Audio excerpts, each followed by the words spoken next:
Hey, all, it's Keith with the Common Sense Practical Prepper Podcast, July 2nd, 2025. So checking my email last night, going into the old mailbag, and I got a question from a listener over in the EU, and it was very respectful. So when I go into this email and my response, this person was not being disrespectful. They were actually asking a legitimate question. So they asked if I was anti-government.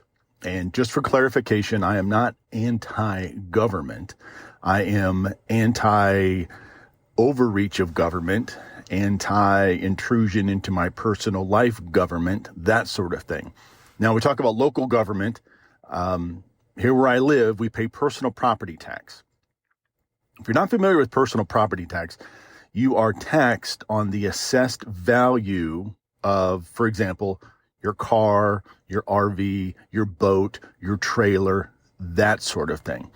How I see personal property tax is this. I see personal property, I don't like taxes, period. I believe in a flat tax, and there's other sort of taxes as opposed to being in one of the highest income tax brackets that that exists. So I see personal property tax as this, being penalized for being successful.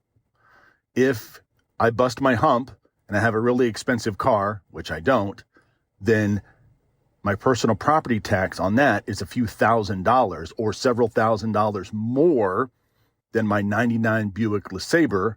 That's my daily driver. Okay. So I see that as a penalty. So you work hard and you become successful. Again, that's a relative term, but you able to purchase something nice, a nice RV or something to that effect. You say you fish, a really nice bass boat, and a really cool trailer. You like to ski, a big ski boat. You're penalized, in my opinion, on being able to own that. So if you have a 15-foot little canoe that's registered, you're going to pay a few bucks. But if you work really hard, work a lot of overtime, work 2 jobs, whatever it happens to be, and you have your nice bass boat that's, I don't have one of those, 20,000, 30,000, whatever they happen to be, you're then assessed a higher personal property tax. I personally think that is very, very unfair. So when we talk about county government, federal government, like you all know, I'm a retired police officer. So I am not anti-government. I'm not anti-local government. I'm certainly not anti-law enforcement. I have friends and colleagues that I still reach out to. They still reach out to me, that I still have contact with most of the alphabet agencies. I worked very closely with certain law enforcement agencies, certain alphabet agencies, and I still get phone calls from them from time to time, and I know I can reach out to them. So please don't think that I'm, anti-government, and that covers politicians, which are all corrupt anyway, federal law enforcement, that sort of thing. That is not it at all.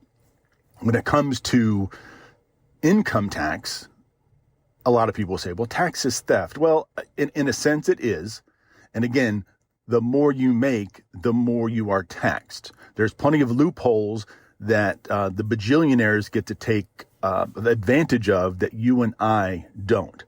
I think that's very unfair. But again, just wanted to make a little bit of clarification. I'm not sure if I'm giving out some anti-government vibe or anything like that with my podcast, but just a little clarification that I'm not anti-government at all. I'm just anti-government overreach and them,